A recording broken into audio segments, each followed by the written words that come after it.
साथियों नमस्कार, मैं डॉक्टर धर्मवीर सिंह सोलंकी राघोगढ़। मैं पहले भी बता चुका था कि अगर कोरोना बीमारी अगर देश में पैर पसारती है तो हमारे देश की ऐसी हालत नहीं है, हमारे देश की ऐसी मेडिकल सुविधा नहीं है जो हमारे देश में लोगों की बचाया जा सके, क्योंकि डॉक्टरों की भी कमी है हमारे देश में।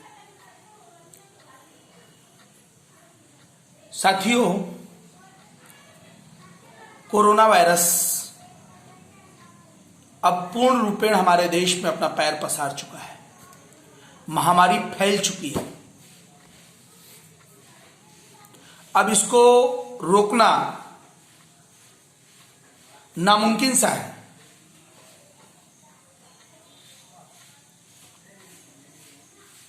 इस नामुमकिन को मुमकिन बनाने के लिए एक मेरा छोटा सा सुझाव है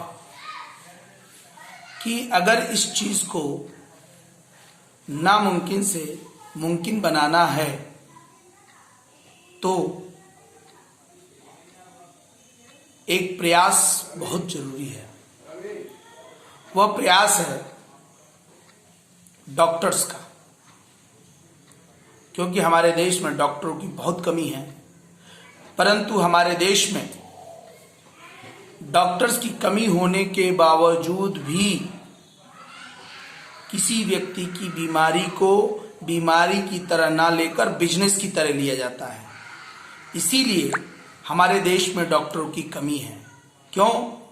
कि जो डॉक्टर्स पास आउट होते हैं उन डॉक्टरों को बिजनेस करने के लिए government new hospitals, private hospitals बनाने की अनुमति देती है, जबकि आपको मालूम है जो सुविधा गवर्नमेंट में है वह सुविधा प्राइवेट हॉस्पिटलों में नहीं है।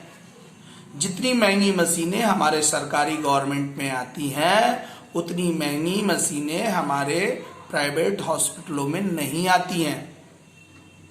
दूसरी चीज, डॉक्टरों की कमी को पूरा कैसे करना है?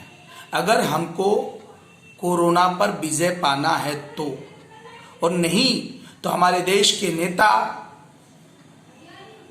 जो बहुत बहुत बड़े बड़े वादे करते हैं, आज दिल्ली की स्थिति ऐसी है कि वहां पर हॉस्पिटल में अब बेड की सुविधा नहीं है। अब वहां पर आदमी की मौत घर में ही होगी, हॉस्पिटल में नहीं होगी। क्यों? कि कोरोना बीमारी जब तक नहीं आई है किसी के घर में तब तक तो ऐसा है कि हम तो कोरोना से जंग जीत जाएंगे। परंतु जिसके घर में अगर कोरोना पॉजिटिव आ जाता है, कोरोना बीमारी फैल जाती है, उसका घर तहस नहस हो जाता है। और इस तहस नहस घर को बचाने के लिए अगर किसी का घर तहस नहस होगा तो वो देश पर भी असर डालेगा, क्योंकि एक ही घर तो तहस नहस होगा नहीं। तो जब देश पर असर डालेगा तो हमारे देश का कमर टूट जाएगी। अभी इस बीमारी ने हमारी कमर तोड़ी है और इस बीमारी के साथ साथ हमारे देश की आर्थिक कमर भी टूट जाएगी।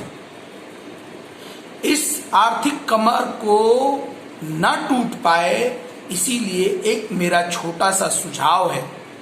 इस सुझाव को उन छोटे छोटे लोग, उन बड़े बड़े नेताओं के कान में जाकर बोले कि इसको स्वीकार करो और इसको तुरंत लागू करने की कोशिश करो। वह छोटी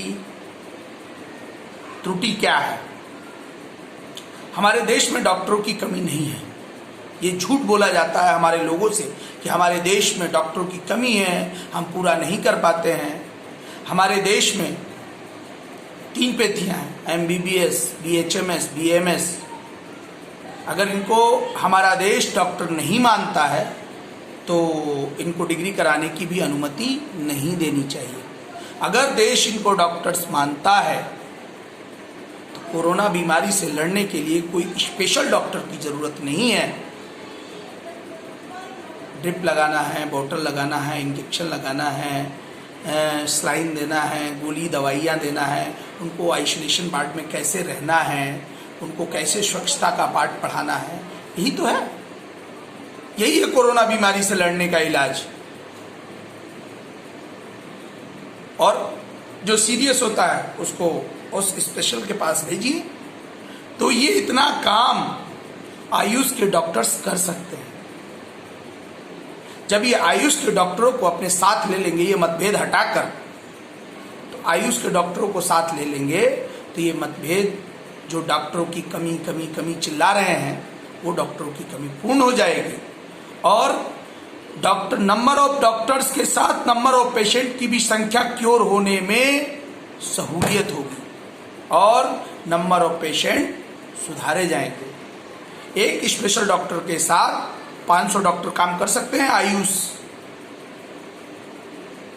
एक खाली डॉक्टर है, 500 डॉक्टर्स आयुष डॉक्टर्स के कांटेक्ट में कर सकते हैं और उनसे सारी सुविधाएं मिल जाएंगी, अलग अलग मार्गदर्शन मिलेगा और हमारे देश में कोरोना से लड़ाई, जंग जीती जा सकती है। और अगर अभी भी ऐसा ही मतभेद हमारे देश में रहा और ऐसी ही गंदी राजनीति हमारे देश में होती रही तो कोरोना बीमारी पैर पसार लेगी। जो बचे थोड़े बहुत जिले हैं, तहसीलें हैं, थोड़े बहुत शहर हैं, वहाँ भी कोरोना बीमारी पैर पसार लेगी और यह मौत का तांडव करेगी। इस मौत के तांडव से हमारे देश में आर्थिक से आर्थिक क्षति होगी और हमको और हमारे देश में गरीबी, चोरी, डकैती, ये सब अपना पैर पसार लेगी। इसीलिए साथियों, मेरी इस बात को गौर से, ध्यान से सुने एक बार और उसके बाद उन लोगों के कान में ये बात जोड़े कि हमारे देश में डॉक्टरों की कमी नहीं है, हमारे देश में लोगों की मानसिकता की कमी है। उस मानसिकता को उजागर करिए और कोरोना से लड़ने में उन आयुष डॉक्टरों का भी सहयोग लीजिए, इससे हम कोरोना महामारी से जंग जीत सकें। नहीं तो हमारे देश में इतने वेंटिलेटर और इतनी अस्पताल की सुविधाएं नहीं हैं कि हम लोगों को अस्पताल में भर्ती कर सकें, क्योंकि अब संख्याएं पहले हजारों में आती थी, अब लाखों में आ रही हैं। और लाखों में आने का मतलब ये है कि जिसको कोरोना हो गया उस व्यक्ति को घर में क्वारंटाइन करने से और आइसोलेशन करने से ठीक नहीं होने वाला, उसको हॉस्पिटलाइज करना ही पड़ेगा। और जब उसको हॉस्पिटलाइज करना पड़ेगा तो भैया हॉस्पिटल में डॉक्टर नहीं है, बेड नहीं है, तो उस आदमी की मौत निश्चित है। इसीलिए साथियों, मेरी बात गौर से सुनो और मेरी बात को ज़्यादा से ज़्यादा शेयर करो और उन नेताओं के कान में थोड़ा झुंझुना बजा दो कि अभी भी वक्त है, क्योंकि ये बीमारी 2 दिन, 4 दिन, 6 दिन नहीं चलने वाली। ये बीमारी अब सालों साल चलने वाली है। धन्यवाद।